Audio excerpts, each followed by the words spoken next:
Welcome to this episode of Bhagavad Gita. Today we will be studying chapter 12, text 5, the burden of impersonal realization. Om Namo Bhagavate Vasudevaya. Om Namo Bhagavate Vasudevaya. Om Namo Bhagavate Vasudevaya. Om Ajnanatimirandhasya Jnananjana Chakshurunmilitam Yena Tasmai Shri Gurave Namaha.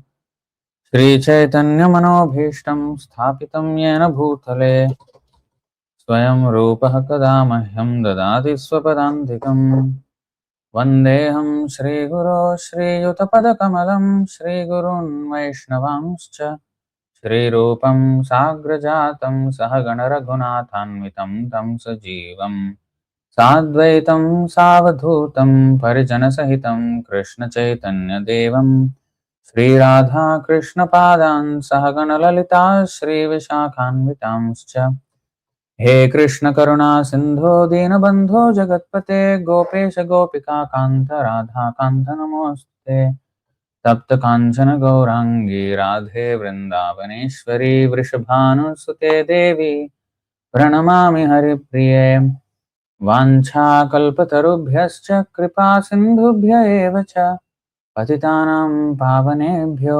वैष्णवेभ्यो नमो नमः। नमो विष्णुपादाय कृष्णप्रेष्ठाय भूतले श्रीमते भक्तिवेदान्त स्वामिन्निति नामिने नमस्ते सारस्वती देवे गौरवाणी प्रचारिणे निर्विशेष शून्यवादि पाश्चात्य देशतारिणे जय श्री कृष्ण चैतन्य प्रभु नित्यानंद श्री अद्वैत गदाधर श्रीवासादि गौर भक्त वृंद हरे Krishna Krishna Krishna Hare Hare Hare Ram Ram Ram Hare Hare. Bhagavad Gita chapter 12 text 5, very important verse, the burden of impersonal realization. क्लेशोऽधिकतरस्तेषाम् अव्यक्तासक्तचेतसाम् अव्यक्ता हि गतिर्दुःखम् देहवद्भिरवाप्यते. क्लेशः, trouble, अधिकतरः, very much, tesham, of them, avyakta, to the unmanifested, asakta, attached, chetasam, of those whose minds, avyakta, toward the unmanifested, he, certainly, gatihi, progress, dukkham, with trouble, deha vadbhih, by the embodied, deha vad.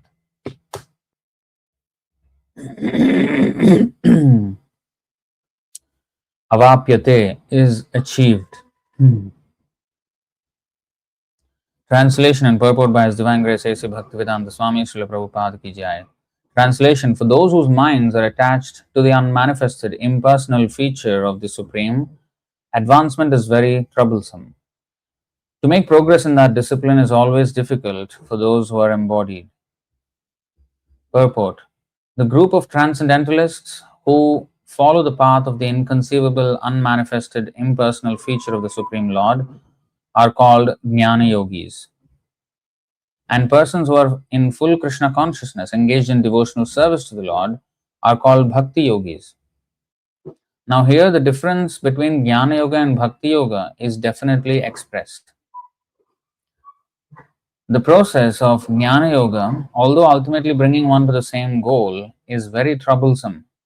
Whereas the path of Bhakti Yoga, the process of being in direct service to the Supreme Personality of Godhead, is easier and is natural for the embodied soul.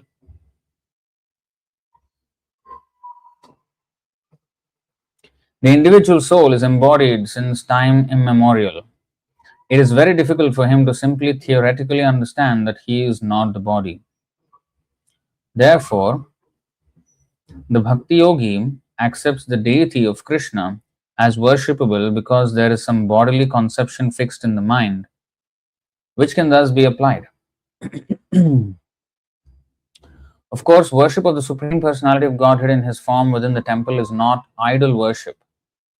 There is evidence in the Vedic literature that worship may be saguna and nirguna.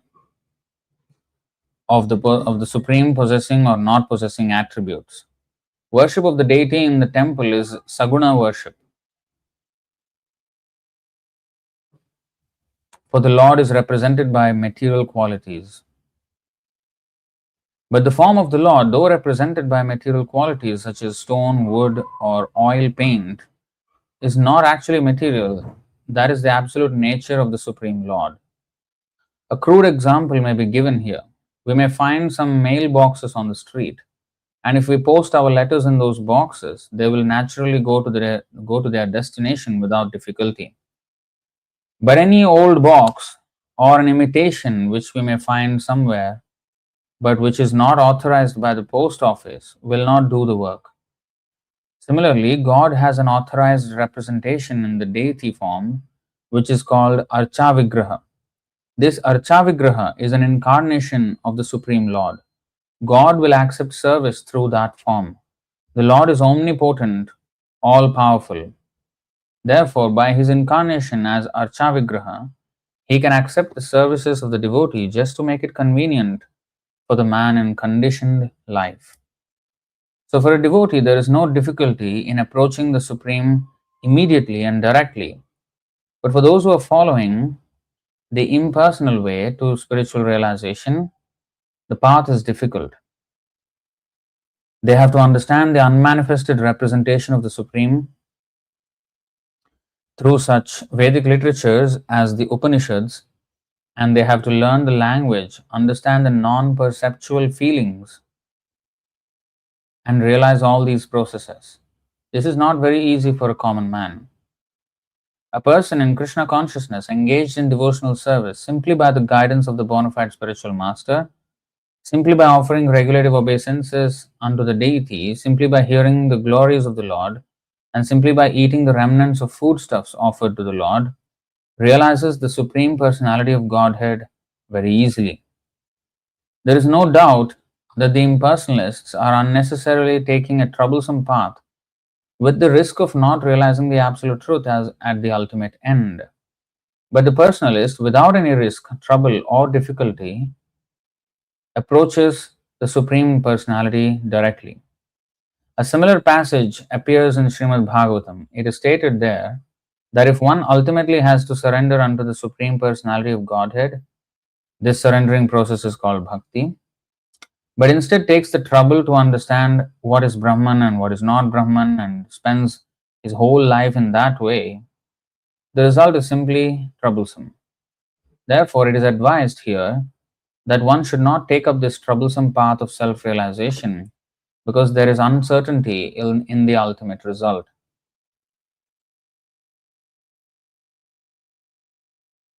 A living entity is eternally an individual soul, and if he wants to merge into the spiritual whole, he may accomplish the realization of the eternal and knowledgeable aspects of his original nature, but the blissful portion is not realized. Just before we go further, this line, this sentence, we should understand the sentence properly. I don't think many devotees might observe. So, a living entity is eternally an individual soul, and if he wants to merge into the spiritual whole, that means if he wants to become merged with the impersonal Brahmajyoti, if he wants to merge into the into the Supreme, he can only be admitted into the impersonal Brahmajyoti of the Lord, the spiritual sky, the unlimited effulgence of the Supreme Lord. And when he achieves that, what he achieves, what he accomplishes is the realization of the eternal and knowledgeable aspects of his original nature, but the blissful portion is not realized. What does that mean? Sat Chit Ananda. So the Ishvara Parama Krishna Satchidananda Vigraha. So Krishna is Satchidananda Vigraha. He is full of eternity, knowledge, and bliss. So in the Brahman realization, only the eternal and the knowledge aspect is understood, and that is also partial. Eternity is understood, even that is also not fully realized because patanti adhaha. One cannot eternally remain there without taking shelter of Krishna's lotus feet. So although eternal and knowledgeable aspects may be, one second,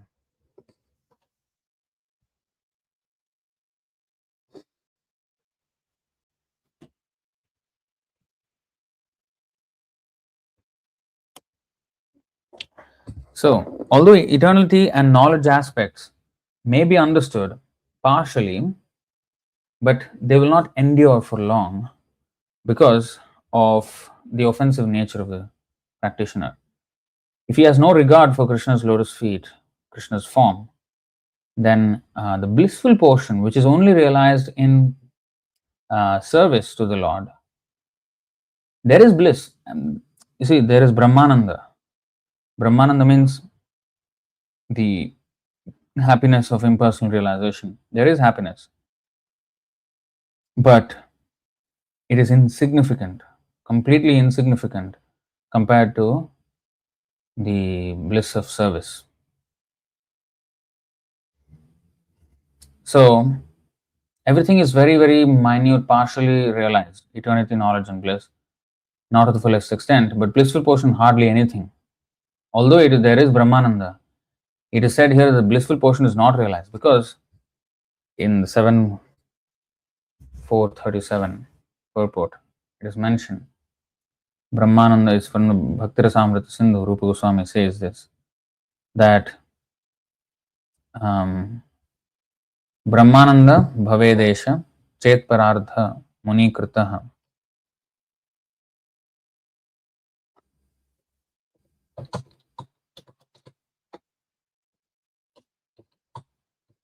Brahmananda bhavedesha chet parardha gunikritah. Oh, not munikritah, gunikritah.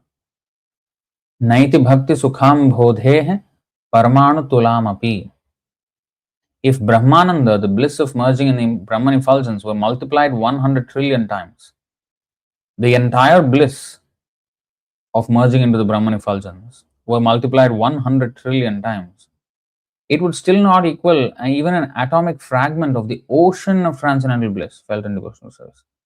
So, the ocean of bliss, just imagine the Pacific Ocean, for example. That is, it's a limited ocean.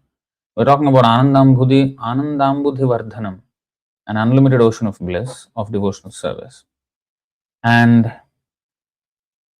an atomic fragment of it is equal to the multiplication of Brahmananda by 100 trillion times. That means the atomic fragment of the bliss of devotional service, bliss of the ocean of bliss of devotional service. Take the one atomic fragment of it, one droplet. That droplet is already 100 trillion times bigger than the bliss of Brahmananda, the entire bliss of Brahmananda. So, how insignificant.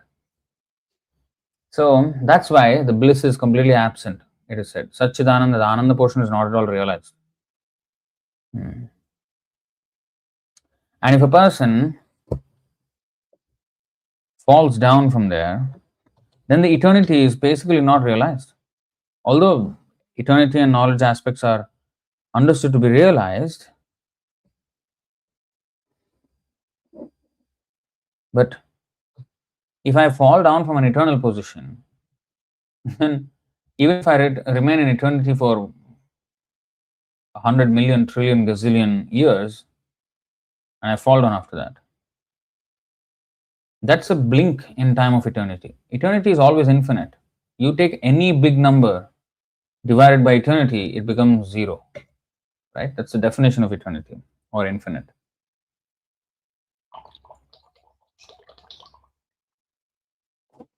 Sorry, infinity. So it renders anything else to be insignificant. Yenyeravindaksha vimuktamaninas avishuddha buddhaya aruhya krichrena param padam tatah patantyadhonadrita yushmadangraya angraya. So, someone may say that aside from devotees who always seek shelter at the Lord's lotus feet, there are those who are not devotees but who have accepted different processes for attaining salvation. What happens to them? In answer to this question, Lord Brahma and the other demigods said, O lotus-eyed Lord, although non-devotees who accept severe austerities and penances to achieve the highest position may think themselves liberated, their intelligence is impure. They fall down from their position of imagined superiority because they have no regard for your lotus feet. They fall down from their position of imagined superiority because they have no regard for your lotus feet. There's no regard, there's no respect, there is no conception of the lotus feet. If there's no form, there's how can there be feet? So when there's no conception of a form, feet is out of the question. Um,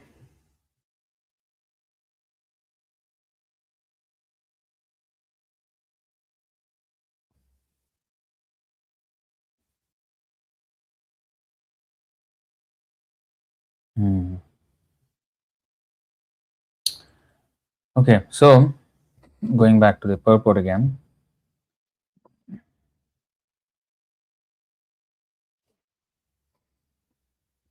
So the knowledgeable and eternal aspects of his original nature may be realized to a certain extent, but the blissful portion is not realized. By the grace of some devotee, such a transcendentalist, highly learned in the process of Jnana Yoga, may come to the point of Bhakti Yoga or devotional service. At that time, long practice in impersonalism also becomes a source of trouble because he cannot give up the idea. See, even then there is. You see, even if he contacts a devotee, if he takes fully to devotional service, that's fine. But there is a huge risk. Vast percentage of the jnanis, they don't take to devotional service. You see, may come to the point of bhakti yoga or devotional service. At that time, long practice in impersonalism also becomes a source of trouble because he cannot give up the idea. Therefore, an embodied soul is always in difficulty with the unmanifest, both at the time of practice and at the time of realization.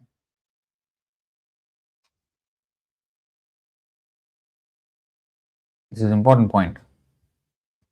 Every living soul is partially independent, and one should know for certain that this unmanifested realization is against the nature of his spiritual blissful self. One should not take up this process. This purport is actually very rich in what Prabhupada is explaining here. But he explained in simple language. But there's so much depth to this purport. There is so much depth. We will try to explain all of that.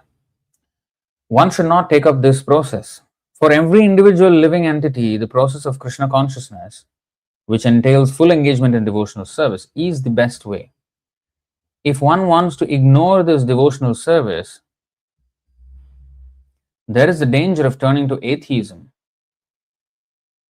Thus, the process of centering attention on the unmanifested, the inconceivable, which is beyond the approach of the senses, as already expressed in this verse, should never be encouraged at any time, especially in this age. It is not advised by Lord Krishna.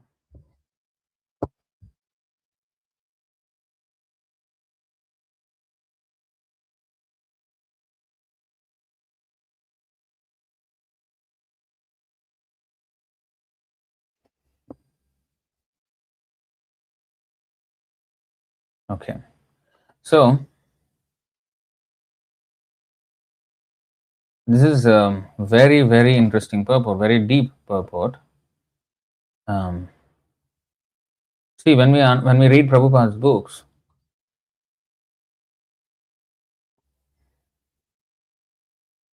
yeah, we should just read Prabhupada's books.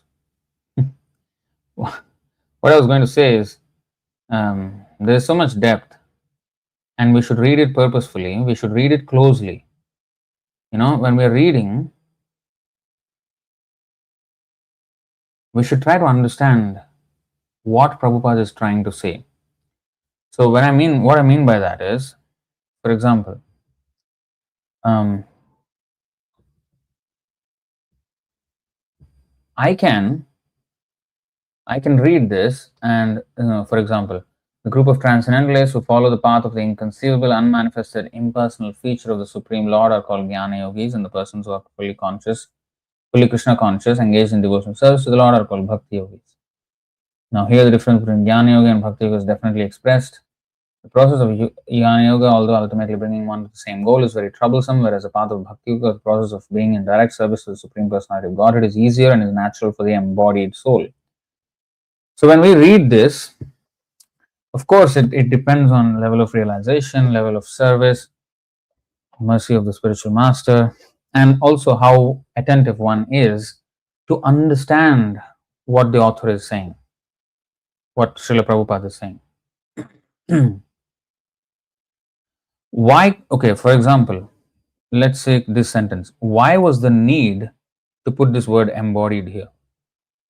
It, he could have easily said the process of being in direct service to the Supreme Personality of Godhead is easier and is natural for the soul.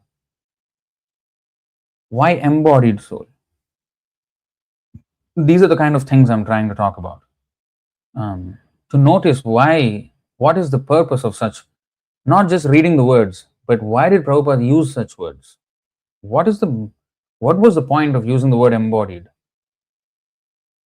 Why couldn't he just say it is easier and natural for the soul?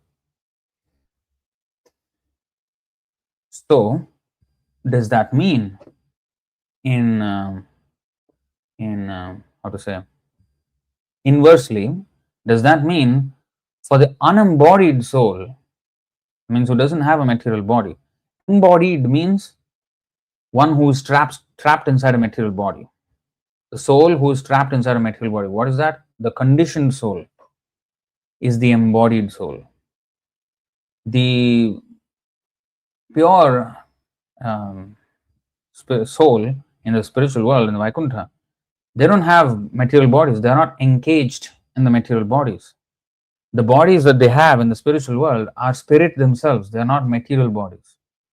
So the identity of the person and the body of the person is the exact same thing in the spiritual world.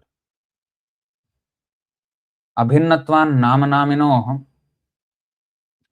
is true for Krishna and his devotees in the spiritual world as well. Even his pure devotees in the material world, it is considered to be the same. So, spiritually, there is no difference between the body and the soul. This phrase, embodied soul, and if you see the Sanskrit, dehavadbhir avapyate. So, for those whose minds are attached to the unmanifest, avyaktasakta chetasam, for those whose minds are attached to the unmanifested impersonal feature of the Supreme, advancement is very troublesome.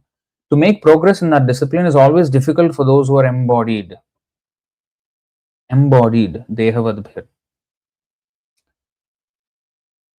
So, the impersonalists, they interpret this differently. They think that yes, for the embodied, for the normal man, for the common man who is embroiled with materialistic life, material body, concerned with the needs of the material body and the material family, society, friendship, and love, such a person cannot comprehend the difficult spiritual topics. So, for the common man, it is difficult because it requires a great deal of intellectual exercise. So, they may actually take pride in this verse, thinking that, yeah, it is very difficult for those who are, embodied.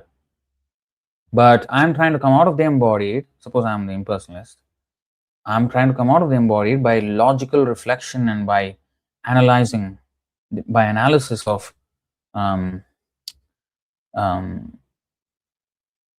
matter and spirit, and neti, by negation of everything material. I am trying to achieve at a conclusion that is very, very difficult to reach for the normal, common, embodied person. And that is a sign of my intelligence, my superiority over others. It can turn into this. But you see how Prabhupada is explaining. He explained this in two different levels. So we should note that. It's very important in the purport how Prabhupada actually led us to the entire conclusion in seemingly very simple language, but it's very deep.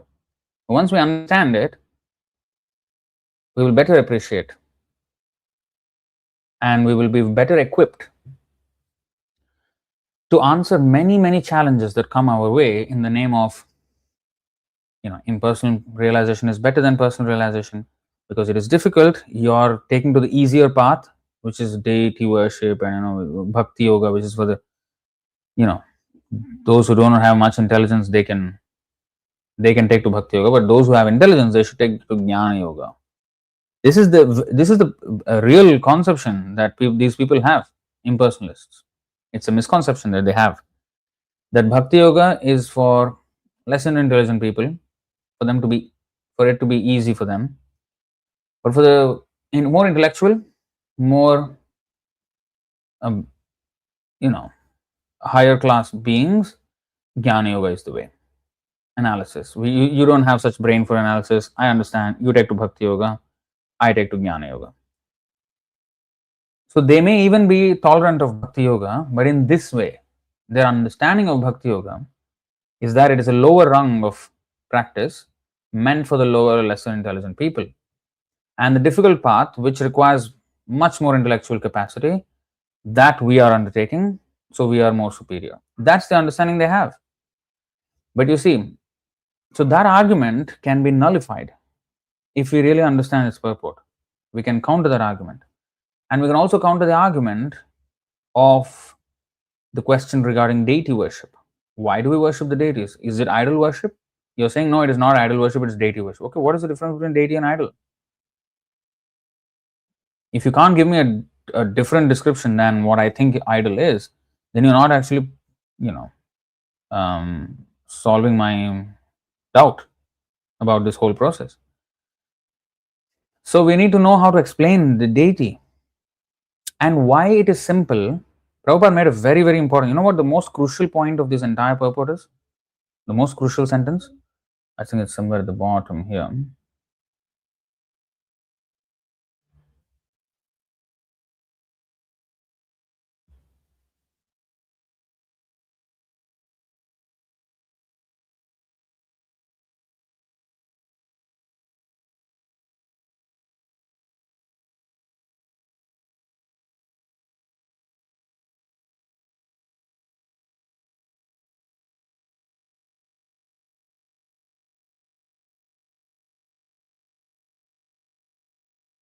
You see, this is the most important sentence in this purport.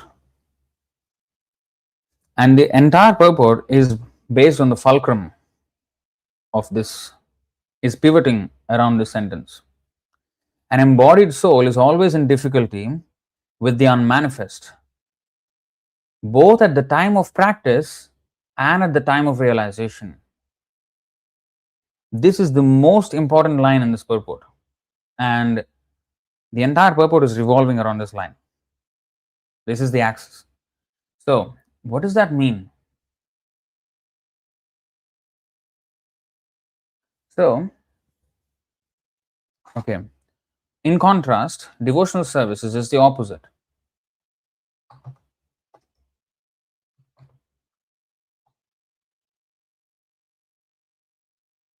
Rajavidya rajaguhyam pavitram midamuttamam pratyakshaavagamam dharmyam susukham kartum avyayam.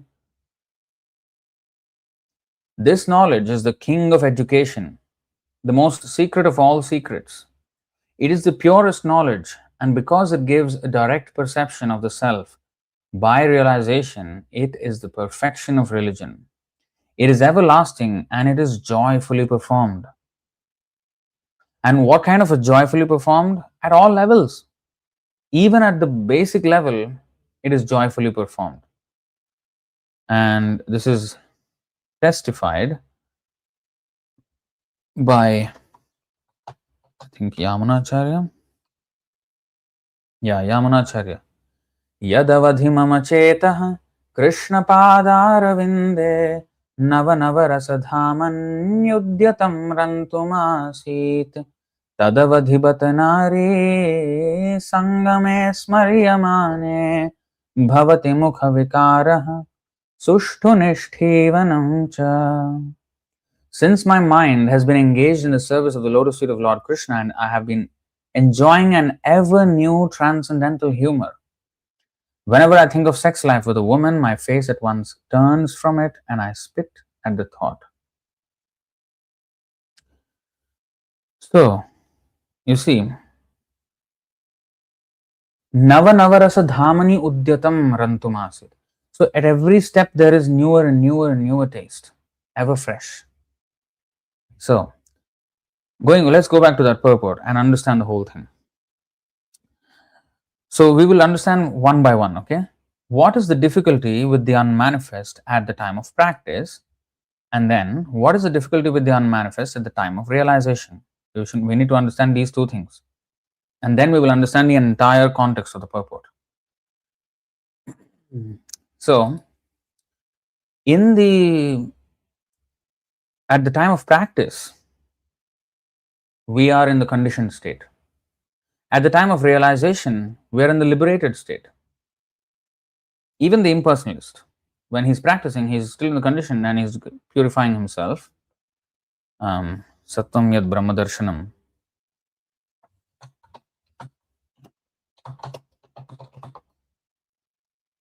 One 224, yes.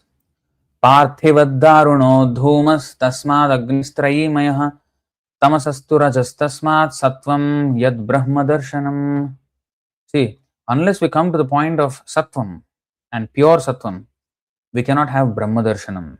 And we cannot go to brahma darshanam unless we are first of all situated in sattvagun and then rise to shuddha sattva. Okay? So sattvam yad brahma darshanam.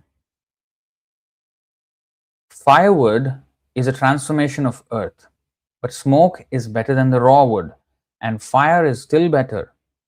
For by fire we can derive the benefits of superior knowledge through Vedic sacrifices. Similarly, passion, rajas, is better than ignorance, tamas. But goodness, sattva, is best because by goodness one can come to realize the absolute truth. Firewood is a transformation of earth. So firewood, and then there is smoke, and then there is fire. You may think, no, firewood, then fire, then smoke. No. Why smoke is first and then fire? Because forget about the matchstick or the lighter. Back in the day, and it can be still done. If you don't have a matchstick and a lighter, how are you going to light a fire? So you got to use arani wood, and then you got to do you got to spin the, what is it called? Rotate the rod to create friction. It's like there's a pit, like a small hole, and then this wood is like a rod with a ball kind of thing. You do that, and then with the friction, the smoke starts first, and then you keep doing it, and then fire will start. So smoke comes first, and then fire. So the beginning of smoke is the beginning of, it's the intermediary stage to get to the next stage, which is fire. And by fire, we can do the next thing, which is the Vedic sacrifices, which will take us to higher realms, whether heavenly planets or whether it's actual liberation. So that example is given here. So sattvam yad brahma darshanam. So even if you have fire, which is considered to be the mode of goodness, it is not yet brahma darshanam. Because by fire you cannot do much. You can cook, maybe you can heat up something, you can burn something, you can do that. But only when it is employed in Vedic sacrifices, then it will give us brahma darshanam. Right? Brahmarpanam, Brahmahavir, Brahmagnav, Brahmanahutam, Brahmaivatena gantavyam, Brahma karma, samadhina. So, then everything becomes spiritualized.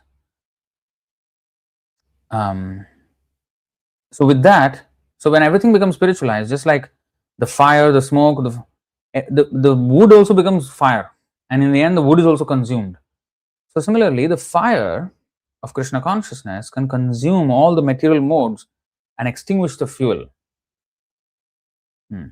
and give us the highest benefit of self-realization.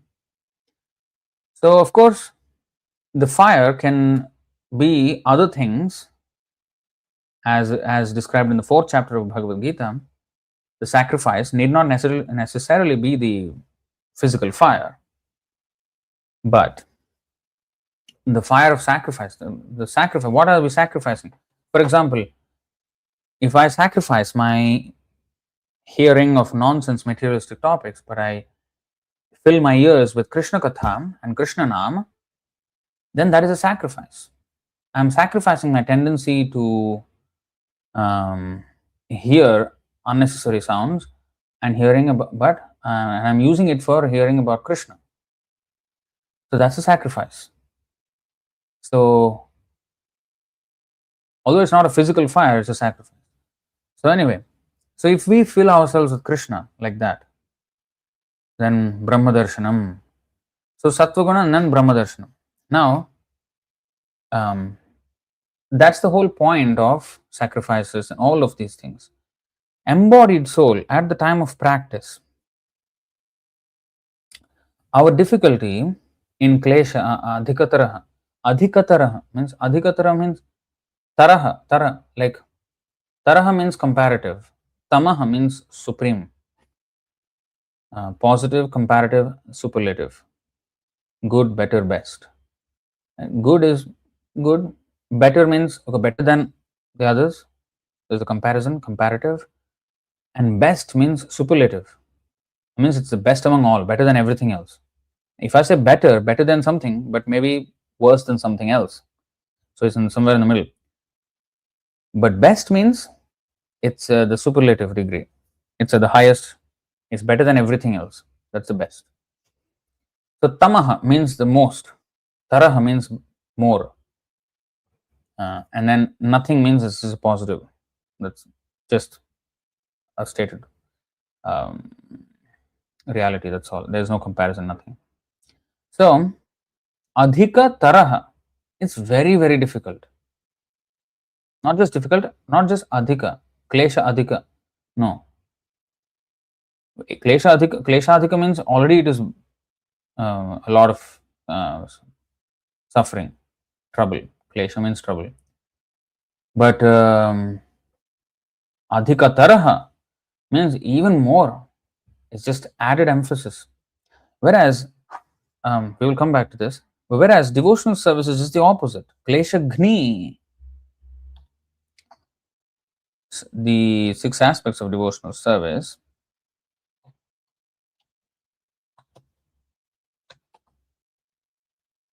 6 aspects. You see, klesha gni, shubhada, moksha laghutakrit, sudurlabha, Sandrananda Visheshatma Shri Krishna Karshini Chasa.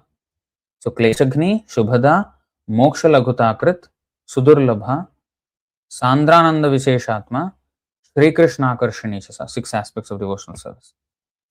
So here Prabhupada writes, so Kleshagni means it reduces or kills Klesha. It kills Klesha. It kills all troubles. That means only happy. Susukham kartum avyayam. Even at the time of practice, it is blissful. Even at the time of realization, it's blissful. The example is given by acharyas like the mango. The unripe mango, the sour mango, is also tasty. You can make pickles, you can just eat it by itself. You can make some chaat, you can put some masala in it. It's tasty. And when the mango is ripe, it is also tasty. So in both ways, it is tasty. Although one is sour, one is sweet. Both are good. So similarly, even when we are practicing devotional service, sadhana bhakti, vaidhi bhakti, there is kleshagni. We can already feel the bliss. But it is multiplied a million, trillion, infinite times when it is ripened. So kleshagni, okay, the killer of troubles. Shubhada means it bestows auspiciousness. All inauspiciousness is removed. Moksha laghutakrit, it minimizes the value of moksha. Dharma, artha, kama, moksha. People want moksha, but moksha is rendered like insignificant compared to bhakti. It makes moksha seem valueless. In fact, a trouble. Kaivalyo narakayate. And the devotees, they see Kaivalya Narakayate. It's like hell for them. This moksha. They want bhakti much higher than moksha. Sudurlabha, it is very difficult to achieve. Very, very difficult. Not because the process itself is difficult, no, but because our ego, our false ego, does not allow us. Our true ego does not manifest. Nitya Krishna Das. We are eternally servants of Krishna. It is very difficult for us to accept that. We have become so conditioned, so intoxicated with this enjoying mentality and overlordship of this material world that we it's difficult for us to give up. And also, Krishna does not give, he may give moksha easily, but he will not give devotional service very easily to everyone. Unless we have a huge mercy from this devotee, pure devotee, we cannot have access to bhakti. So, sudurlabha, Vedeshu durlabham, adurlabham atma bhaktav. Then, Sandrananda Visheshatma. Sandrananda. Ananda means happiness. Sandra means dense, rich, concentrated, thick. These words. This is Sandra. Intense. So, intense bliss, concentrated bliss, rich bliss, dense bliss. Like, rabdi, milk, you cook it down on the flame, it will become thicker and thicker and thicker. And then it becomes so thick, rabdi, that's called rabdi, and becomes very sweet. It's condensed milk. That condense, that is called sandra. So 1 liter of or 1 kg of milk and 1 kg of rabdi. Sorry, 1 liter of milk and 1 liter of rabdi. The rabdi will be much heavier. The volume is same, but the rabdi is heavy because more dense. It's much more thicker. So, as we advance in Krishna consciousness, our remembrance of Krishna, our service to Krishna, our chanting of Krishna's name, everything becomes more dense. How does a neophyte devotee versus a pure devotee, how do they have the same time in the day, but the pure devotee can do way more service than the neophyte? And as one advances in devotional life, one's service also becomes like that, more and more intense, more and more rich, more and more pronounced, more and more involved, meditative, and very attentive to detail. So all of that increases with advancement. Sandran the Visheshatma, he becomes a very special soul who can access this Sandrananda, intense bliss of devotional service. Such devotees, they don't want to waste any time. Avyartha kalatvam. They don't waste any time on anything else but Krishna consciousness. And even when they are engaged in Krishna consciousness, they will try to make themselves more and more efficient. So the same amount of time they can do more service, and they can read more, chant more, learn more, do more for Krishna. Sandrananda Visheshatma. Sri Krishna Akarshani Chasa. Krishna becomes attracted by devotional service. So these are the 6 qualities. So Klesha Ghni, devotional service is Klesha Ghni even for beginners. This means that it reduces or nullifies all kinds of suffering. Okay? So at the time of practice,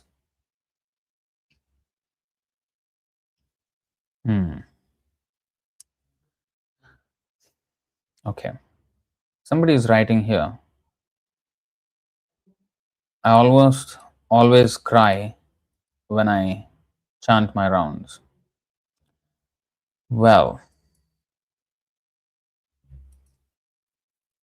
I think we should chant more and then the crying will go away.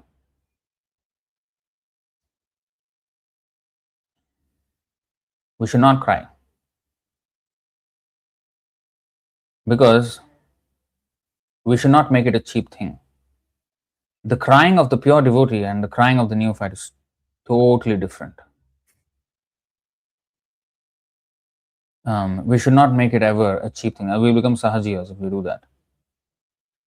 So, the bliss experienced, say, for example, by Chaitanya Mahaprabhu, Prabhupada, Bhaktisiddhanta Saraswati Thakur, Gaur Kishodas Babaji, that is at a way different level. We cannot imitate that.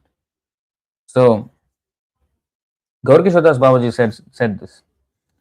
He explained that a chaste woman will not show her body to anybody else but the husband. So she will always keep herself covered outside. So similarly, when we chant, we should not display any symptoms. Even if we do get something, we should not display any symptoms. If we do, it's like the woman displaying her body for everyone to see. Who does that? A prostitute does that. So we should not prostitute. We should not prostitute our symptoms in front of everyone, or we should not advertise about them at all. And in fact, our crying is not love of Krishna. It may be a relief from distress or some feeling of comfort, from otherwise miserable materialistic life. The whole center is still me. The whole center is still me, my happiness, my comfort, my relief from distress. It's all still there. I have not gotten to the point where I only and nothing else, I only think of Krishna's happiness. I don't absolutely care for my own happiness. Absolutely, I don't care. That is the stage at which the real crying comes. When Krishna, you treat me in the worst possible way. Aslishyava padratam pinashtuvam adarshanan marmahatam karotuva yatha tathava vidadhato lampato matprananathastue saeva naparaha. So, you, Krishna, are my Lord, no matter what you do to me, how you treat me, whether you completely throw me to the dungeons of hell and make me go through the worst pain ever possible, or whether you embrace me, none of that matters. You are still the Lord of my life, and that's all that matters. I am not going to relinquish you, no matter how much you may relinquish me. The thing is, it has been the opposite. Krishna has not relinquished us, no matter how much we relinquished him. So, at some point, we need to turn back that attitude and then say, no, no matter how much you relinquish me, I will not relinquish you. The thing is, Krishna won't relinquish us. But the thing is, we should not expect Krishna to solve my problem, give me comfort, relieve me from my distresses. This is still trying to use Krishna for my happiness. And if I may feel some happiness from that and I get a little bit emotional about it, that's far, far, far away from me actually crying for Krishna. So, we should not imitate that. And a real devotee, he will never exhibit those things. If he ever exhibits those symptoms, it is only when it is completely out of his control. He exercises extreme restraint when he feels such feelings. His throat may get choked up, he may get tears in the eyes, or his body may become stunned, or may perspire, or may faint. These feelings may come, but he suppresses so hard, and he ensures that nobody sees it. And not just nobody sees it, he just will condemn himself. That why am I interrupting my service with these symptoms. No, the service must continue. Daruka was like that. Daruka, who was the charioteer of Krishna, he used to fan Krishna when he was not riding a chariot. He used to fan Krishna with a chamara, whisk. And as he was doing that, he used to become stunned. How am I, this polluted soul, able to serve the Supreme Lord, actually fanning him? Is this even real? He becomes stunned every time. But he condemns himself. What is nonsense, stunning myself? What is this? I have to not do this. I have to just continue my service. How can I just stop and be stunned and then experience the bliss? So, at the cost of service, I am enjoying some bliss of Krishna? No. So, if I am crying while chanting, my chanting is getting disturbed. How can I do that? So, I should not do that.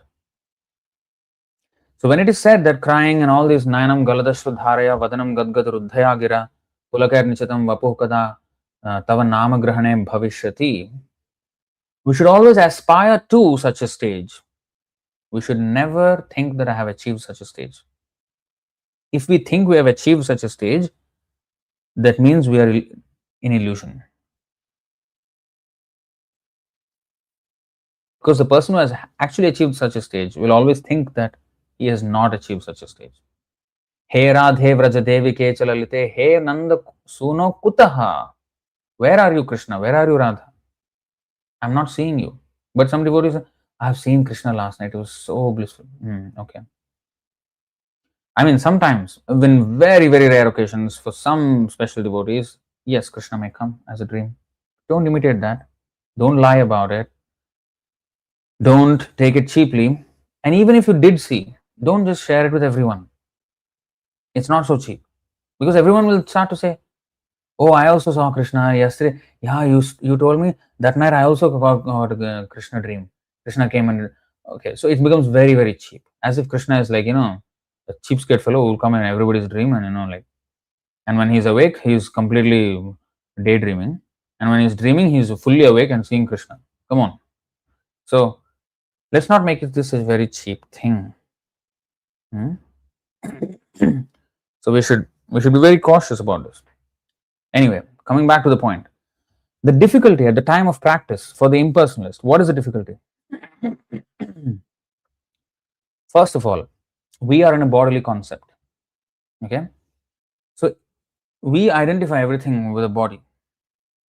When we say that Krishna has a spiritual body, Sachidananda Vigraha, he has, or if Brahman, if the spiritual entity it does not have a body like anything in this material world.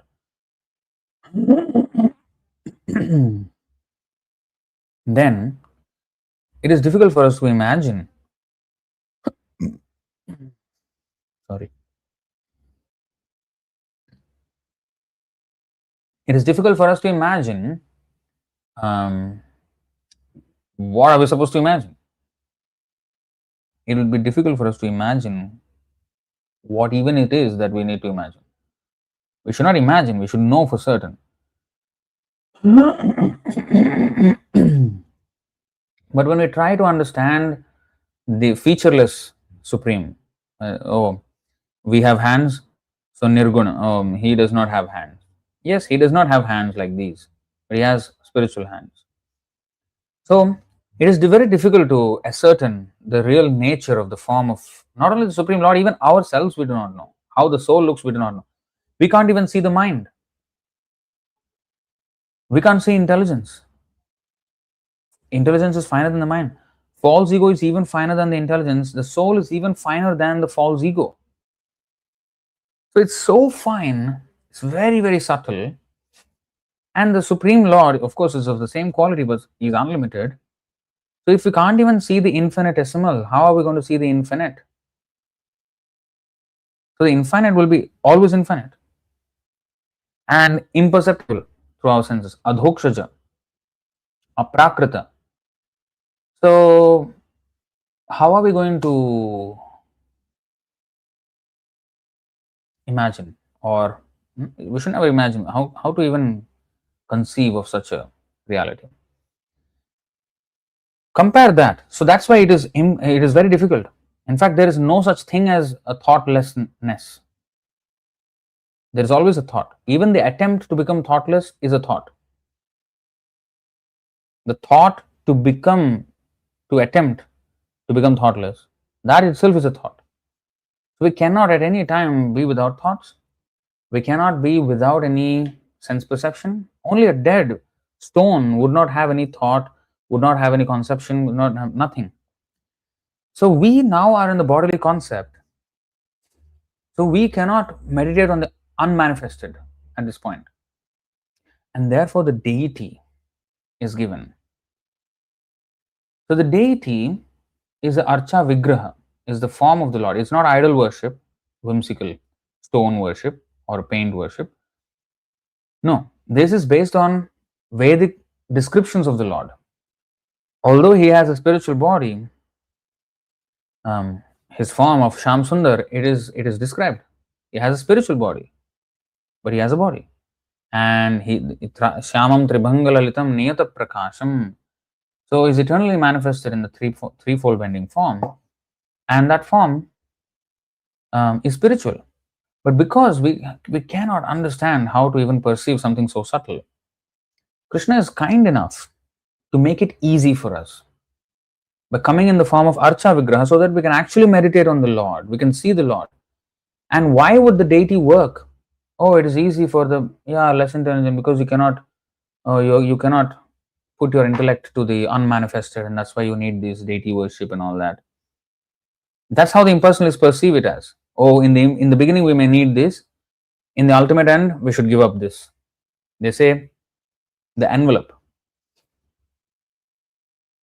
the letter is inside the envelope, and while the postage is happening, when you put in the post box or post office or stamp and everything, for the letter to reach the destination, the envelope is very important. Without the envelope, without the address there, without the stamp there, the letter cannot go to the destination. Okay, so the envelope becomes important.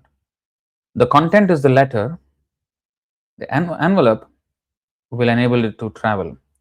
Now, when the letter reaches the recipient, the envelope is torn apart, thrown in the dustbin in the first instance, and then the letter is read. At that time, the envelope becomes useless. Its use was met. It has come in use until it has reached. Now it has reached, the envelope has no more use. Now the letter is more useful. In the beginning, the letter is not useful. One cannot, if you give a letter to the postman, or you put the letter in the post box, it is not going to go anywhere. The envelope is needed there. So when it reaches the destination, though, the envelope is not needed anymore. The letter becomes important. So this is the example that the Mayavadis use, that the deity worship is just like the envelope to get us to the destination of realization of the impersonal Nirguna Brahma. And now we have to do Saguna Brahma worship until we get to the Nirguna Brahma. Saguna, guna means sattva rajatama, sattva rajastamas. So the form of the stone and anything is in the mode of whatever. So composed of the material form as a deity. So it's also Brahman, yes. They think that when you do prana pratishtha and everything, there is a spiritual power there. Nowadays, the so-called Hindus, neo-Hindus, they call the deities as energy centers, temples as energy centers.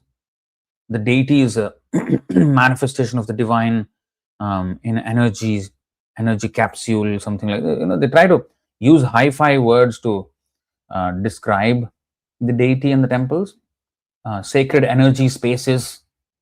They try to use these words. That's not what it is. That's not what it is. What it is that for the embodied soul, there is a deity, so that he can fix his mind on that form and meditate. Although he should understand that the Lord is not stone. He is originally the Lord himself, but at the same time, the Lord is not stone, but the stone is Lord. The Lord has come in that form. And then he should eventually understand the spiritual, subtle form of the Lord as well, eventually. But the Mayavadis take it in different ways, Saguna Brahman and ultimately Nirguna Brahman, which is the letter. Saguna Brahman, this deity is now the envelope until we reach to the stage. Once we reach to the stage, the Nirguna Brahma becomes more important. This is their understanding. That's wrong. Because Shamam Tribhanga Lalitam Niyata Prakasham. Niyata Prakasham means he is Nitya Prakash. Niyata and Nitya same. So, eternally manifested. So, even in the spiritual sky, he is there eternally as Shamam Tribhanga Lalitam. So, this deity worship is the reason for deity worship is not like the envelope, but it's like the post box.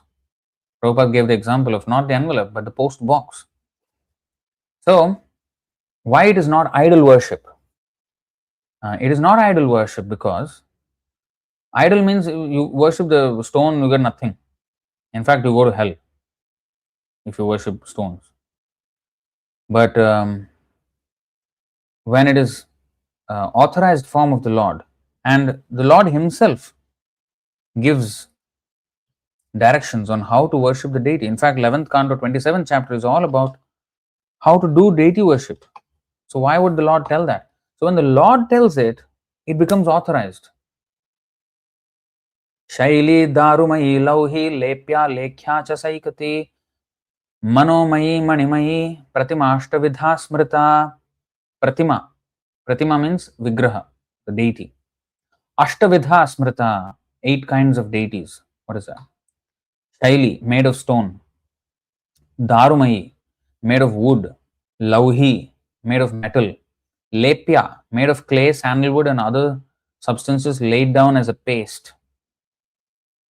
Lepya. Lekhya, painted. Cha and Saikati, made of sand.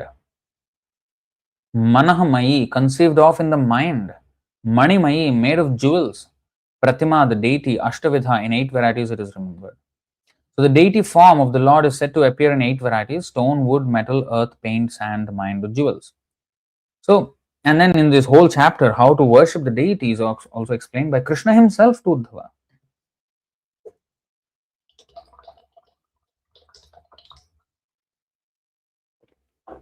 So,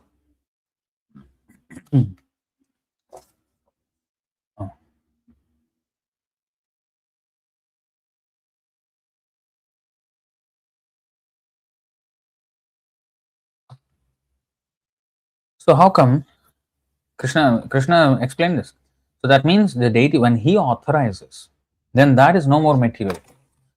What is material is when we imagine our own things. When we arambha, when we start it. That's why sarvarambha parityagi, a devotee does not invent something. He just takes Krishna's instructions and executes them. And in that he may have unlimited innovations and whatever. But he must take the order of Krishna and then apply it. So here Krishna is saying that if you worship me in this form, made of these elements, I manifest myself there, especially when the Pran Pratishtha, when he is invited by the pure devotee, then he comes to accept service from the neophyte devotees. So when we look at the Lord, then we become purified. Because instead of looking at my form in the mirror, I can look at the Lord's form and the deity and then get purified, and I can meditate on his form. See? It's very essential. So the post box, when you put the letter in the post box, because it is authorized by the post office, there is arrangement that the offerings that are put in the post box are taken to the destination.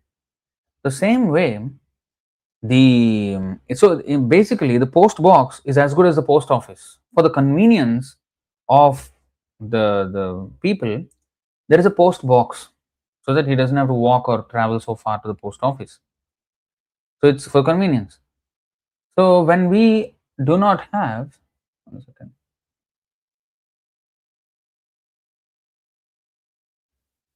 When we are not there in the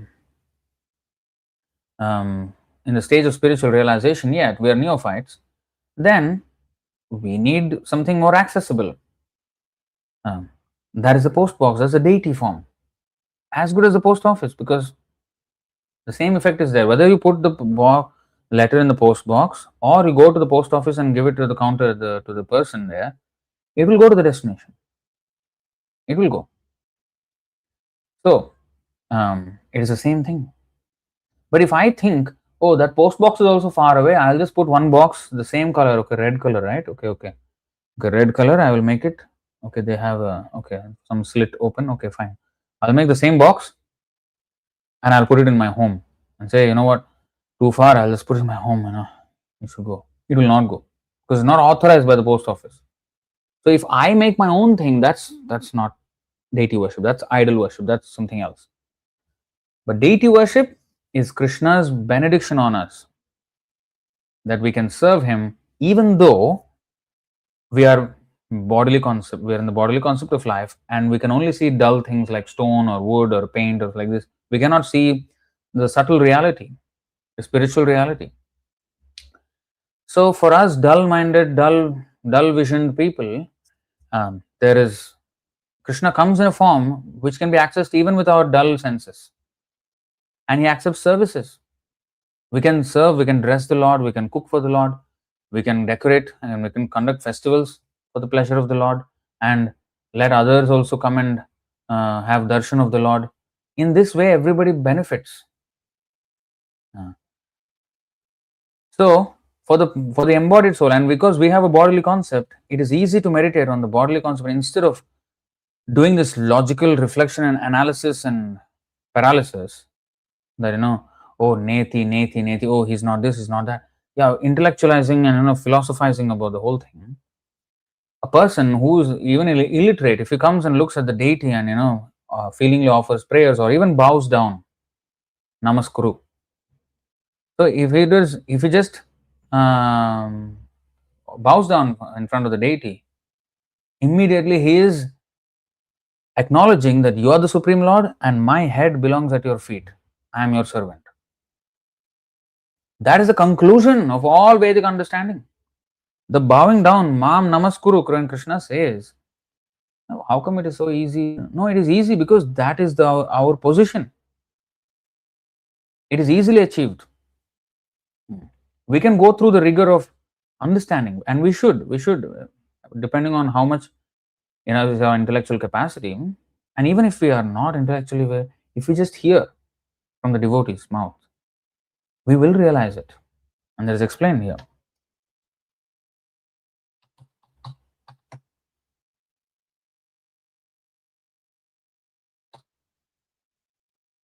अन्ये त्वेवम् अजानन्तः श्रुत्वान्येभ्य उपासते तेऽपि चातितरन्त्येव मृत्युं श्रुतिपरायणाः मृत्युं अतितरन्ति एव मृत्युं श्रुतिपरायणाः. Again, there are those who, although not conversant in spiritual knowledge, begin to worship the Supreme Person upon hearing about him from others. Because of their tendency to hear from authorities, they also transcend the path of birth and death. So this tendency to hear from authorities is very important. By that, one can get all the conclusions, devotional conclusion, highest conclusions. And by engagement in service, not just hearing, by actual practical engagement in service. Because we can't just theoretically understand, we should realize them. To repeat, to parrot the words of a pure devotee is one thing, but to actually realize them. Realize means it has to become real for us. Realize, like Krishna eyes, spiritualize, make it spiritual. Realize means make it real. It should be real for us. We should experience that. So, that experience comes by the benediction of the Lord. We cannot force experience. When we engage in Krishna's service, Krishna reveals dadami buddhi yogam tam yenamam upayanti te tesham satatayuktanam bhajatam pritipurvakam. When we are engaged in love, in service to the Lord, in love, He reveals, He gives us the intelligence to understand Him more and more and more. So, this is very suitable for a person who is embodied. When I have a body, I cannot really understand how the subtle body is, like how mind doesn't have a, I cannot see the shape of the mind. How can the soul have a shape, and then how can Krishna have a shape, and how the spiritual, if he doesn't have bones, then how his body is bending like this? It should be like without any shape, or how is it? So we are trying to imagine the spiritual reality based on our material experience, but we don't have to do such gymnastics if Krishna himself appears to us in the form, in a deity form. So it's very easy for the embodied. So at the time of practice, it's easy. Now, what if, because okay, so again to recap this, why at the time of practice it is easy? Because we are embodied, it is easy to meditate on a body, and the deity has a body, and we don't have to imagine something unmanifest, which is very difficult to even understand or capture in our heads. We can just look at the deity and meditate on the deity and serve the deity in various ways. So it's just suitable, and at the same time, he's authorized. Deity is authorized because it's Krishna himself. So we're getting direct spiritual benefit. We're not having to fast big, and we just eat food, but we offer it first to Krishna and then eat. So in relation with the deity, we can always live, and our senses, which we, ordinary person cannot fast too much, right? A jnana yogi or a hatha yogi, he may fast, big fasting, breathing, this and that, so many things he can maybe do. But with all of that, if he cannot meditate on the form of the Lord, what is the point of doing all those things? That is why there is that verse is there. Tapasa tatah kim. What is that?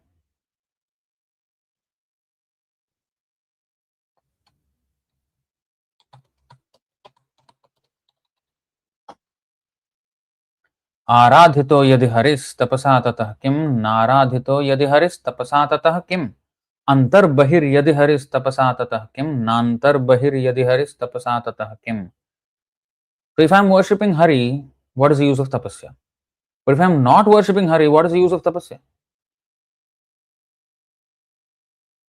So the devotee, if he is worshipping Krishna, even as a neophyte, if he is worshipping the deity, what is the use of big tapasya? He's already achieved the goal of such tapasya, which is to come to Krishna, serve Krishna. He's already serving now, and he's advancing by hearing, by serving the deity, by engaging in services. He's advancing, and he's already worshipping Krishna while he's advancing. It's not that he is getting to a stage where he can serve Krishna, and now he's not serving Krishna. No, he's worshipping Krishna, aradhita. He's already aradhita, and at the same time he's advancing. Okay, and some tapasya is there, a little bit. That too in the service of Krishna. So therefore, in the service of Krishna, tapasya is okay. So aradhito yadi haris. If one is already worshipping Krishna, what is the use of any more tapasya? He's already achieved the goal of tapasya. And if I am naradhito yadi haris tapasa tata kim, if I am doing all this tapasya and I am not coming to the point of worshipping Krishna, what is the use of my tapasya? Antar bahir yadi haris tapasa tata kim. If I am seeing the Lord inside and outside of everything, what is the use of tapasya? Like for example, Hiranyakashipu did big tapasya, standing on one leg and praying everything, standing on his tips of his toes and everything. Prahlad did not do any tapasya. He could see antar bahir yadi haris. He could see inside the pillar, he could see outside, he could see everywhere. Kashyapa Muni already predicted that. When Hiranyaksha and Hiranyakashipu went into the womb of Diti, he already predicted that the grandson, he will be seeing Krishna everywhere. So antar bahir yadi haris. What is that we sing? Bahir Nasimha, Hridaya Narsimha, Narsimha Madim Sharanam Prapadye. He is outside and inside Narsimha, everywhere. We are only singing. We are not realizing that. So we have to crave, we should beg, we should cry for such realization. For that, we have to become as qualified as Prahlad. We cannot simply be where the same stupid idiot we are and then expect Narasimhadev to bahir antir, we are realizing everything. No. We have to do some tapasya. Antar bahir yadi haris tapasa tatah kim, na antar bahir yadi haris tapasa tatah kim. So if we are doing some tapasya and we don't get to the point of antar bahir hari realization, then what is the point? So so even we have to, this verse is very important because we have to evaluate even our spiritual practices with this verse. Because if I am doing everything but my mind is not controlled, my mind is not focusing on Krishna, even if I'm doing services for Krishna, what am I doing? Of course, whatever I do, there is no loss, but do I want to slowly advance or quickly advance? So I have to put in Maya Arpita Mano Buddhi. Then if we have to invest our mind and intelligence in Krishna service, and then we can advance. So at the time of practice, which is in the conditioned state, one is bodily concept, and the deity has a body, so it's very natural. Naturally, we can focus our mind on Krishna's form, and we want to do so many things. We cannot sit down and do some big tapasya, big meditation and all this. We are busy with so many things. Yeah, we can be now busy with same things, but for Krishna. We can take a bus and go somewhere, and or we can go out, or we can do business, like we can sell books, we can serve, we can have so many engagements related to Krishna. Even those who are not serving Krishna per se in the temple, if they're doing some job outside, if they give some result of that 50% of the thing, the salary, for example, as much as possible, come to 50%. If cannot, then do as much as possible.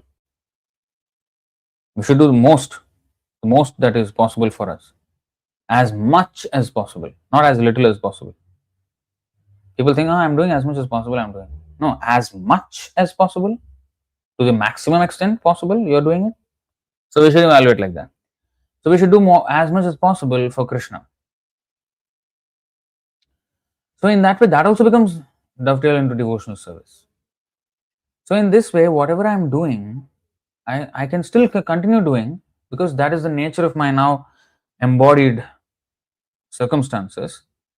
I cannot like sit down and go to Himalayas and sit down, and that is also not recommended. I need to help others. I need to go out and meet people.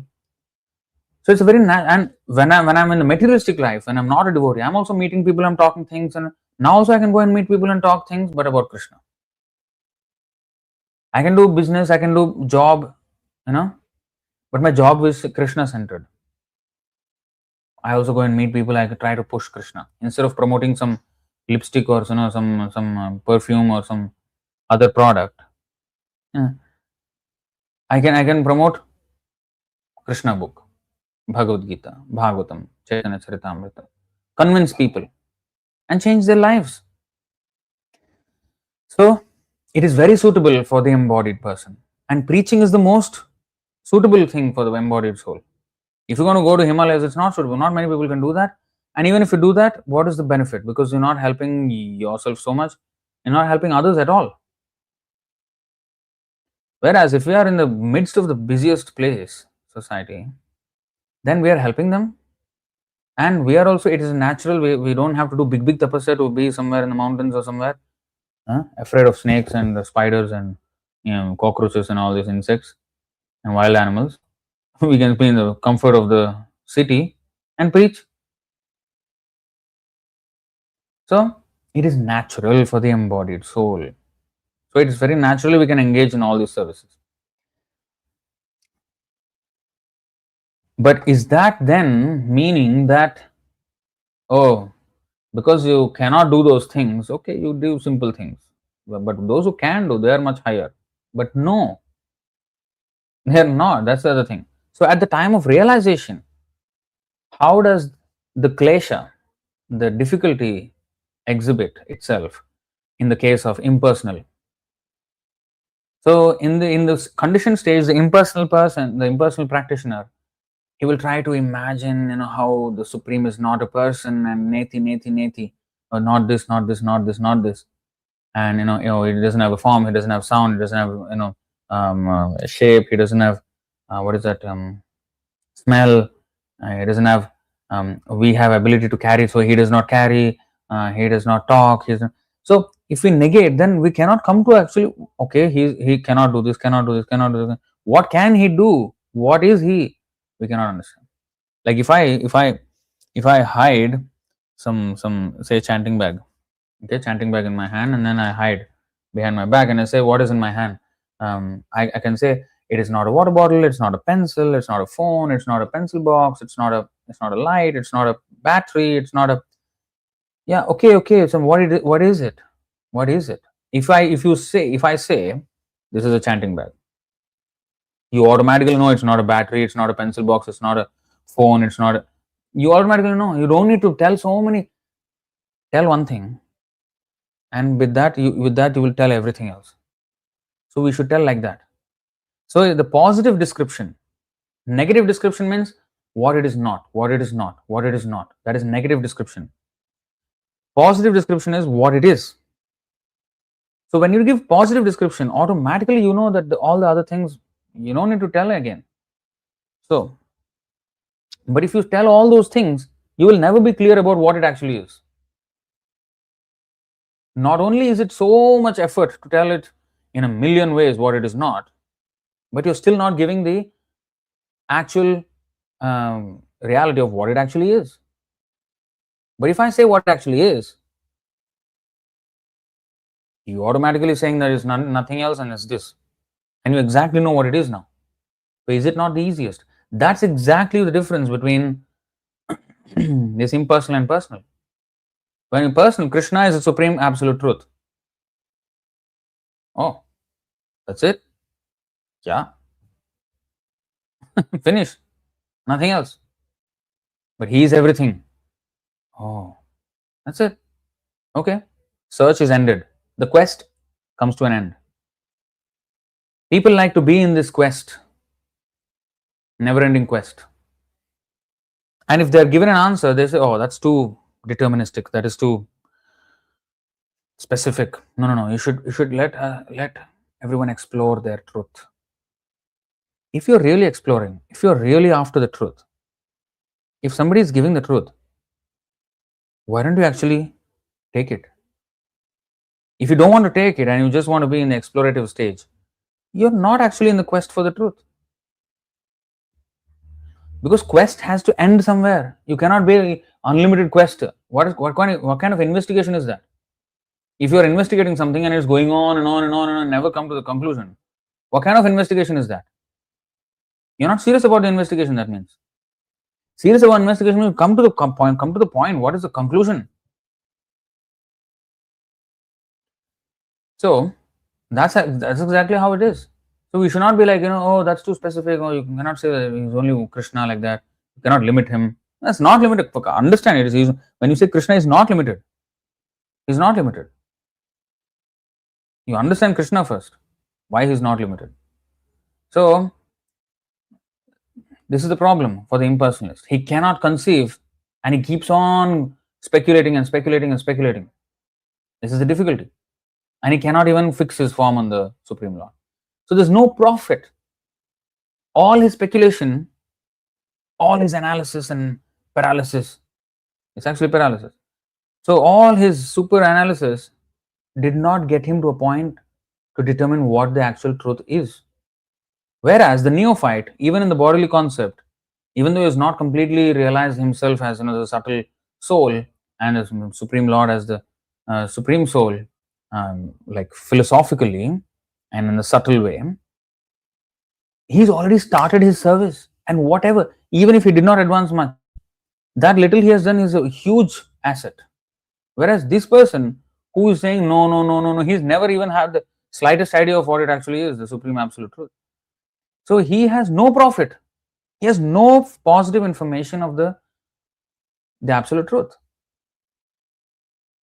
even after his laborious analysis. So that's the problem at the time of practice. Now let's go to the time of realization. When he realizes, okay, now somehow this person, after this impersonalistic practice, he has come to the point of, I have merged into the bliss of Brahman, Aham Brahmasmi, Soham, Ekamevadvitiyam, Prajnanandam Brahma, Prajnananandam Brahma. Okay.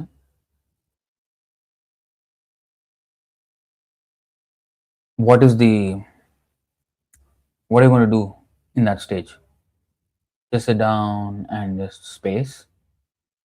What is the difference between you and the stone who's doing nothing and sitting down as well? What bliss is that? The difficulty of that person is because he does not have enough bliss, and because the soul cannot be inactive. The soul cannot be inactive in the conditioned state. We cannot still ourselves in the conditioned state. We have to always do something. Now the devotional service is so good that it let us do everything for Krishna. Krishnarthe akhila cheshta. We can be busy doing so many things in Krishna's service, but we are fixed in our meditation on Krishna. But we are engaging in so many ways. And when we are liberated, we can also always engage in Krishna's service with way more intensity. So it just intensity increases and becomes sweeter. Whereas for at the time of realization also, the devotee is very happy. He is in fact more happy. It used to be the sour mango, which is also tasty. It becomes sweet mango, even more tasty nectarian. So he's always happy, and he's always making progress. Even in the conditioned state, he's making progress. Liberated state, he's also making progress. Whereas the impersonalist, at the time of realization, we already studied how at the time of practice he is miserable. Now, even if he aruhya krachrena param padam tataha patantyadha, he cannot stay there for long in that merging of the impersonal Brahma Jyoti. He cannot. Because the soul in the spiritual, the nature of the soul is to be active. People think, making the mind still and just calm, not moving. That is the essence of spiritual realization. That's not. That's space, complete spaced. You don't know what to do. You're just doing nothing. Complete unproductivity. There's no productivity in that. We should not waste our time just sitting down doing nothing. What are we doing? Unless I'm remembering Krishna and that's different. If I'm chanting Krishna's name, if I'm meditating on Krishna, I'm doing something. But if I'm just calming my mind and emptying it of all thoughts, I'm trying very hard to become a stone. Very hard, I'm trying to become a hard stone. That's what I'm trying to do. But is that our goal? To become stone? So, stupidity. So when we realize Brahmananda, the impersonalism, impersonal effulgence, we have no service, we have no activity, we have nobody to love. We cannot stay without relationship. Because we have forgotten Krishna, now we are chasing relationships in this material world. But now, if I bring about a vacuum in that, no relationships, okay, material relationships are all painful, it's miserable. No relationship, just exist independent of everything. We cannot, first of all. Our existence is independent. So now we have to understand who are we depending on? Where is our dependency? Oh, the Supreme Lord. Oh, I have to cultivate my relationship with the Supreme Lord. That's very natural. In the conditioned state, we have relationships. That's why also in the time of practice, it's easy for the conditioned soul Because in this world, he has so many relationships as friend, as servant, as master, as parent, as conjugal lover, or wife and husband. So all these relationships exist, and those relationships can be reposed on the Lord. So it's a natural shift. Okay, it's this. This is I'm having imperfect masters now. I have to have the perfect master Krishna. Easy. Okay, relationship, relationship. Okay, there's nothing different. Just the quality or the person that with whom I'm having the relationship changes. Oh, I'm now working for my country, working for my family, working for my body. Okay, now I must work for Krishna. But work is continuing. Relationships are continuing. But with Krishna, spiritualizing those things which are done in the bodily concept of life, just spiritualizing those things. Whereas the impersonalist, he tries to negate, create a vacuum, and then artificially he wants to sit down there doing nothing. How long can he remain like that? It's not possible. It's just not possible. We have to do something. It's an unnatural state to be something, just devoid of all relationships in this material world and having no relationship with Krishna. It's a problem. So to fill that vacuum, the person again comes back to materialistic activities. Patanti adhaha. He may take to political revolution or sociological reforms, something like that, or maybe into family life, illicit family life. You know, um, these things may happen if we don't have Krishna consciousness. So even after realization, you see, Prabhupada explains here.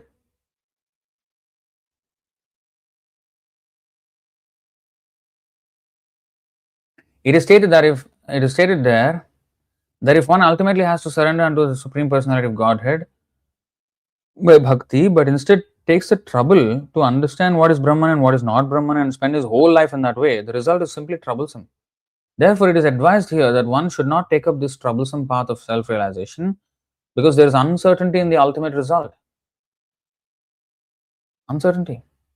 You are preparing and preparing, and then when you get there, you're nothing. Whereas in the Krishna consciousness, while you're preparing, you're already advancing in your Krishna consciousness. Your feeling for Krishna is increasing, and proportionately, your feeling for material life is decreasing. A living entity is eternally an individual soul, and if he wants to merge into the spiritual whole, he may accomplish the realization of the eternal and knowledgeable aspects. This we have read. By the grace of some devotee, such a transcendentalist, highly learned in the process of Jnana Yoga, may come to the point of Bhakti Yoga or devotional service. At that time, long practice of impersonalism also becomes a source of trouble because he cannot give up the idea.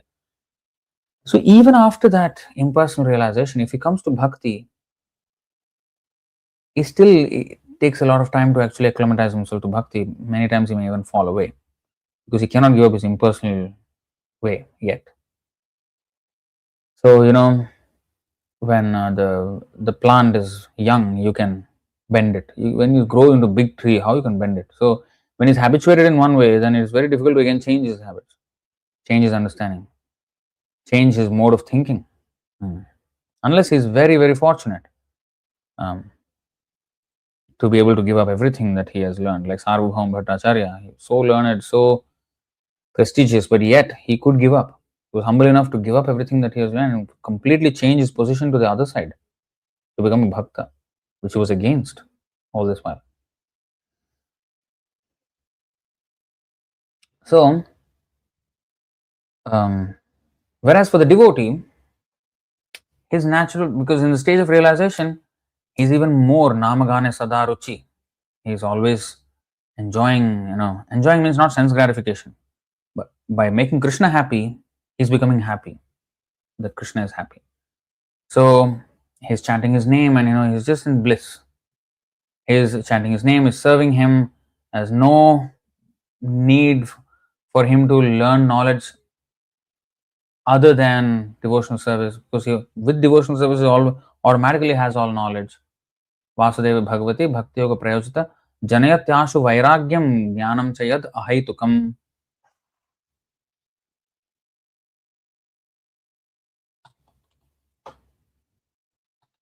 Prabhupada gave lecture many times. 127 Bhagavatam. By rendering devotional service under the personality of Godhead Sri Krishna, one immediately acquires causeless knowledge and detachment from the world. So, by devotional service, we will get causeless knowledge and detachment. What is causeless knowledge? Why can't say there's knowledge? What is causeless knowledge? Causeless knowledge is knowledge that does not come from our exercise. Revealed knowledge. The knowledge becomes revealed and is eternal knowledge. Cause means there is a cause. At one point of time, it started. No, it's eternal. And that's revealed knowledge. Anything speculation, it may be it is not causeless knowledge. Causeless knowledge is revealed knowledge. So, and detachment from the world. So, knowledge and detachment come as a byproduct of devotional service.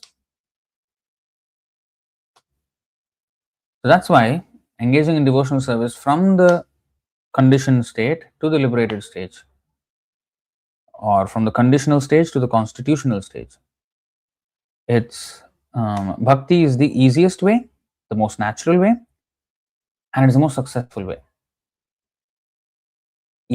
Krishna becomes easily pleased. Krishna karshani chasa, and then Krishna will reveal himself, everything. Whereas with this impersonalism, huge problems. Krishna is not pleased. I am not pleased. I'm not pleasing others as well because I don't engage with others. Whereas the devotee, he preaches. Whereas the impersonalist, yeah, he preaches. He may preach, but preach what? Ask them to give up everything, and make them also miserable. Okay, because you are asking them to give up all materialistic way of life. Okay, fine, that is good. But then you put them in a vacuum, they will come back again. So it's not attractive. It's not an attractive proposition. Oh, let me preach to you. Oh, what do you have? What do you want to preach to me? Oh, you are enjoying in materials, right? Okay, you know what? Give up all that. Much better is just doing nothing. Meditate on nothing. You just become bliss. Just merge into the Brahmajyoti and extinguish yourself. Superb proposition, right? Proposal. The guy will say, no, thank you. I think, happy here. Let me just stay here. It's not attractive.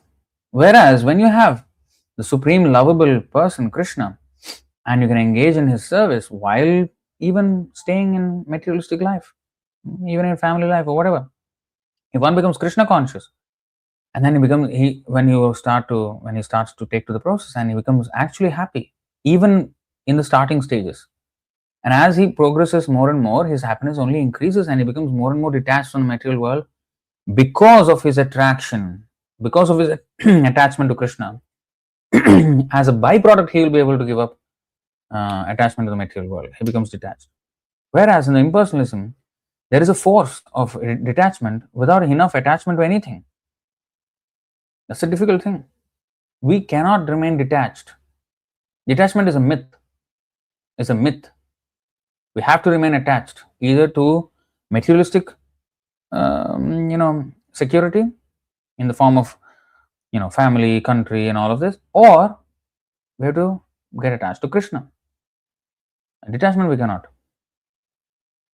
When we get attached to Krishna, then we get detached from materialistic relationships, bodily relationships. But it's not that we get detached from the persons themselves. No. We now see them as not my family or my countrymen or my species or my. No. Now we see everyone as the part and parcel of Krishna. So through Krishna, we understand the relationship with everyone, not just a limited family, limited something. Yeah. So in this way, we can understand that devotional service is blissful both at the time of practice and at the time of realization as well. And impersonalism is troublesome both in the practice time, at the time of practice, and at the time of realization. There's no guarantee there. Everything is so insecure, full of trouble and completely insecure positions. Whereas here, completely blissful and fully secure. Why wouldn't we want to take to bhakti? Only a fool would say that he won't take to bhakti. Of course, there are so many verses: 10, 14, 4, 11, 11, 18, 11, 11, 19, 10 to 32, 10 to 32 we have seen, and other verses from Bhakti Rasamrita Sindhu, and even in Shruti, I mean the prayers of the personified Vedas. There are so many things, but this is the gist.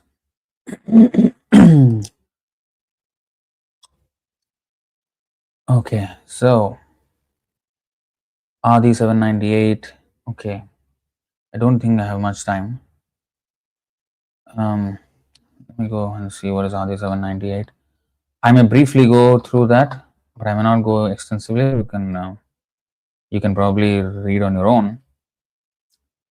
त्वत्साक्षात् करणाह्लाद विशुद्धाब्धि स्थितस्य मे सुखानि गोष्पदायन्ते ब्राह्मण्यपि जगद्गुरो. My dear Lord, O Master of the Universe, since I have directly seen you, my transcendental bliss has taken the shape of a great ocean. Being situated in that ocean, I now realize all other happiness to be like the water contained in the hoofprint of a calf. Beautiful. Beautiful. 798 Adi. 11, 15, 17. There are actually such verses of seeming impersonalism in the Bhagavatam, in the 11th and 12th cantos as well. I mean, even in the 4th canto sometimes. Nirgune brahmane mayi dharayan vishadam manah paramanandam apnoti yatra kamo vasiyate. One who fixes his pure mind on me in my manifestation as the impersonal Brahman obtains the greatest happiness wherein all his desires are completely fulfilled. Yes, to an extent, and for a while. And it's insignificant compared to devotional service still. Okay.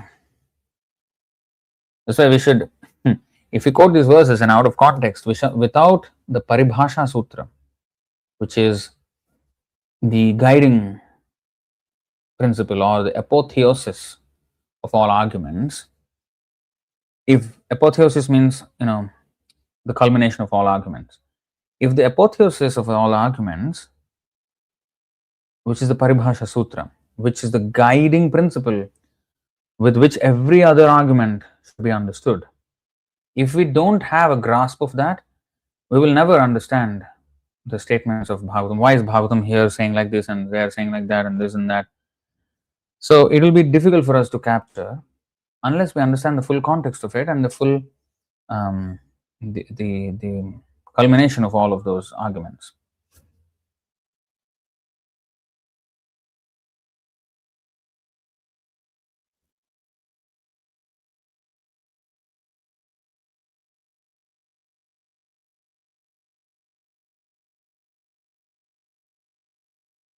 And honestly, Tattva Sandarbha, Jiva Goswami does such a masterful demolishing of impersonalism. It's just beautiful to watch.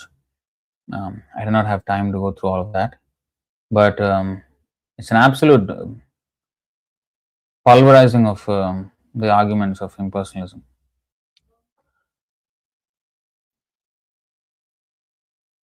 Smashing those arguments to absolute bits.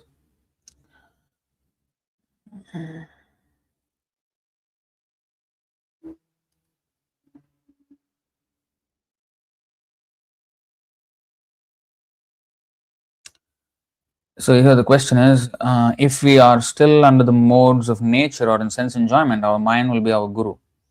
Even when we read Prabhupada's books, if we haven't reached the stage of surrender to his instructions, if we have not reached the stage of surrender to his instructions,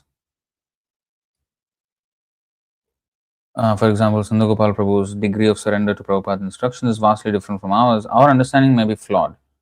Without a spiritual mind full of love for Krishna, our mind remains active, leading to mental speculations that hide the real understanding when we read independently. Yes, and therefore, there has to be discussions. Whatever we read, whatever we understand, we have to check with Sadhu Shastra Guru. We have to check with other devotees, senior devotees.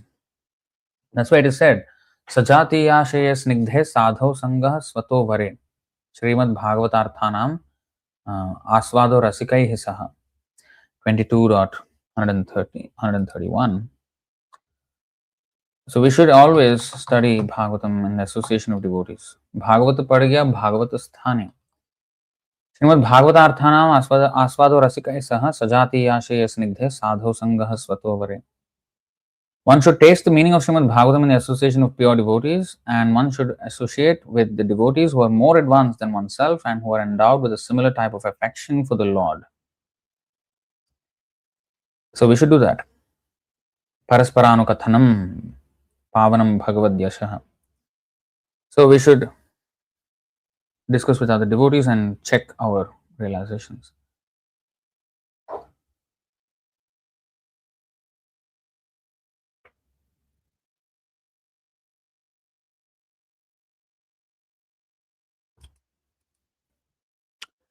Madhya 24 or 112. Even a liberated soul merged in the impersonal Brahman effulgence is attracted to the pastimes of Krishna. He thus installs a deity and renders the Lord service. If he is fortunate. If he is fortunate.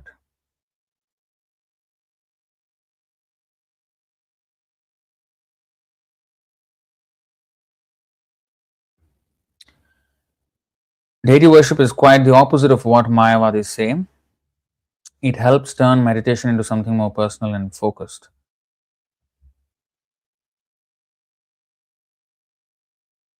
It is not just turning meditation into something more personal and focused. That is the subject matter of meditation. If you are trying to meditate on something else than the Lord, it's farce. It's farcical.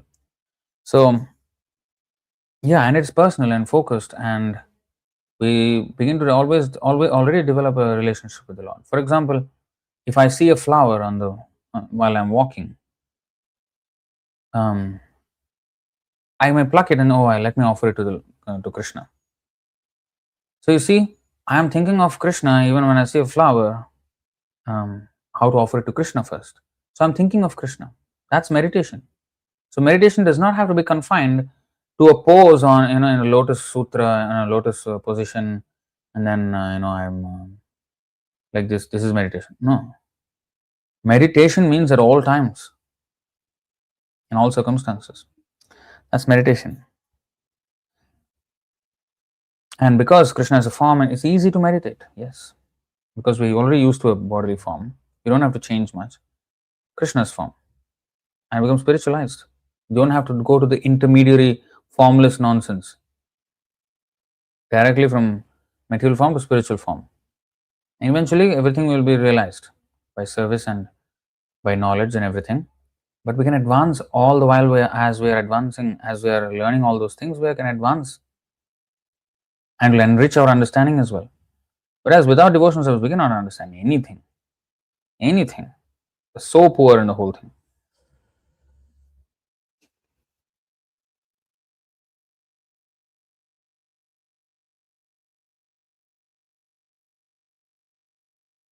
This is very nice. 8731. You see, it's difficult for the embodied, right? How difficult? It is explained in the 8731. I did not know this. 8731. This is by Lord Shiva, I guess. In that ocean. Churning of the ocean. Nate giritra khilalokapala virincha vaikunta surendra gamyam jyotih param yatra rajastamascha sattvam nayad brahma nirasta bhedam. O Lord Girisha, since the impersonal Brahman effulgence is transcendental to the material modes of goodness, passion and ignorance, the various directors of this material world certainly cannot appreciate it or even know where it is. It is not understandable even to Lord Brahma, Lord Vishnu, or even the King of Heaven, Mahendra. Vishnu also is included here.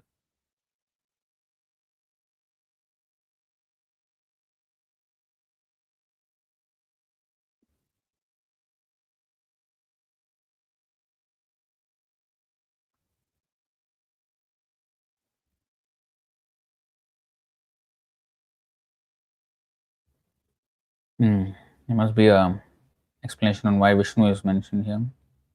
Yeah. The impersonal Brahman is unknown even to the other directors of material creation, including Lord Brahma, Lord Indra, and even Lord Vishnu. This does not mean, however, that Lord Vishnu is not omniscient. Lord Vishnu is omniscient, but he does not need to understand what is going on in his all-pervading expansion.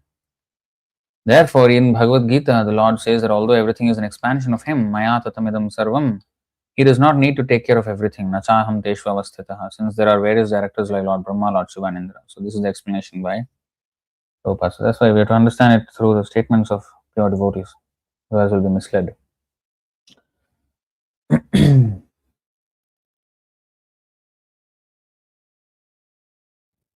Sami is asking, how do we respond to Americans that we don't pray to idol or stone, but Krishna in a form that is made of stone? I tell them I do not even need Krishna idol because I can focus Krishna in my mind. Nah, no, we should not. So we should defend the deity. We should explain what the deity form is. Like today, there is an explanation in the purport. Post box is an authorized form of the Lord, and when you serve the authorized form, you're actually serving Krishna directly.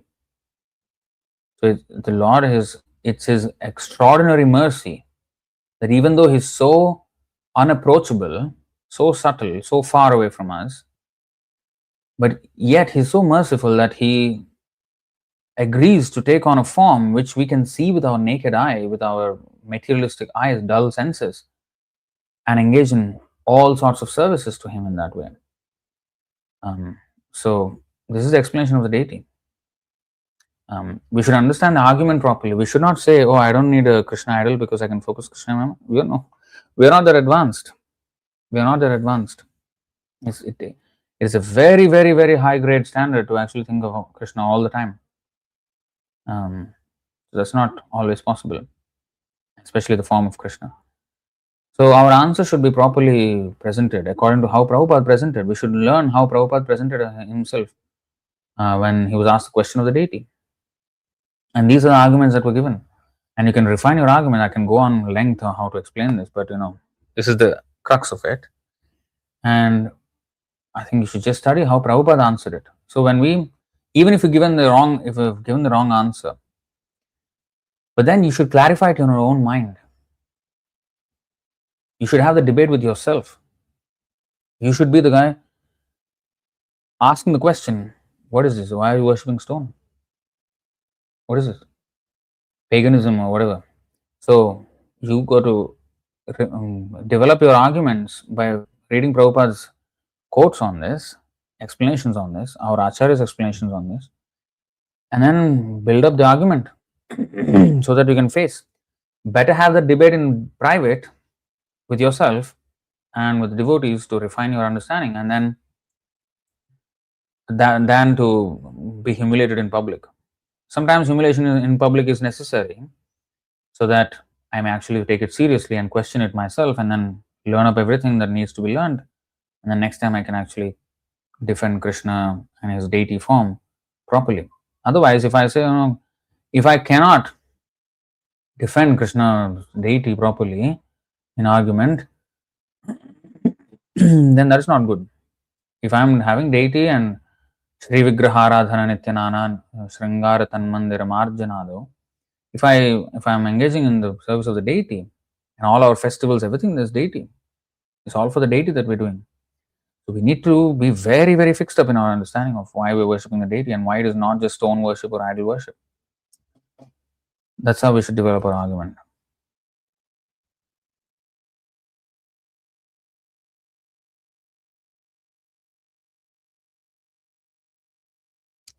Yeah, those who are impersonal leanings are reborn as trees. Yeah.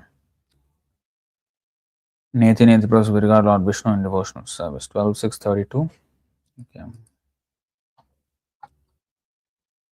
12.6.32. Param padam Vaishnavamamananti tad yanneti neti yatadut utsisrikshavaha visrijya dauratmyamananya sauhrida hridopaguhyavasitam samahitaihi. Those who desire to give up all that is not essentially real move systematically by negative discrimination of the extraneous to the supreme position of Lord Vishnu. Giving up petty materialism, they offer their love exclusively to the absolute truth within their hearts and embrace that highest truth in fixed meditation. That's nice, very nice. And actually, that's the constant introspection that we need to do. For example, sometimes some things may occupy our attention a lot, and we may be giving it undue attention. Then we have to know, no, is this actually worth it? Maybe not. Okay, let me focus on Krishna. So I have to always do the neti process by negating. Okay, this is not important. Krishna is important. This is not important. Krishna is important. This is not important. Krishna is important. Even when we are chanting, the mind is going million places. We should say, no, this is not important. Krishna is important. This is not important. Krishna is important. So that's how neti, and always giving up, coming back to Krishna as the only object of our attention and worship. That's how we can meditate. All right. So I hope that was helpful. It was for me. Thank you very much. And we'll probably have a class tomorrow because we did not have yesterday. I want to have tomorrow Chaitanya Charitamrita. I hope there will be nothing that will block that. All right. So thank you very much. Srila Prabhupada ki jai, Jai Srimad Bhagavad Gita ki jai, personal realization ki jai. Hare Krishna. Ananta Koti Vaishnava Vrinda ki